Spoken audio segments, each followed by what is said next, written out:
মামা চার্জ করছে লাগছে মা।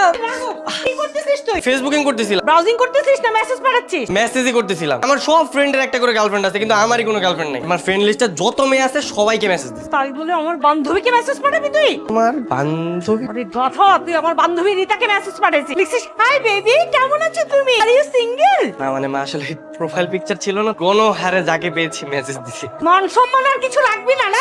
সরি। হ্যাঁ বন্ধু বল। দোস্ত কাদিনের মামার বিয়ে চলে আইস 12টা লাগে। আমি কিন্তু সকাল সকাল চলে আসতেছি। ভালো কথা, বিয়ে বাড়িতে মেয়ে থাকবে তো? আরে কি কস, থাকবো না মানে ভরপুর মাইয়া মামা দেখ, কিন্তু যেভাবেই হোক আমাকে একটা মেয়ে পটাই দিতে হবে। ঠিক আছে করাই দেব।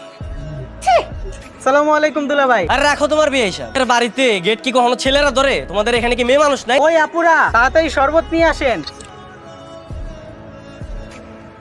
তুমি এখানে? হ্যাঁ আমি। তুমি এখানে কি করে? মাই গড, আজ তোমার সাথে আমার আবার দেখা হয়ে গেল। হ্যাঁ আমিও তো সেটাই ভাবতেছি।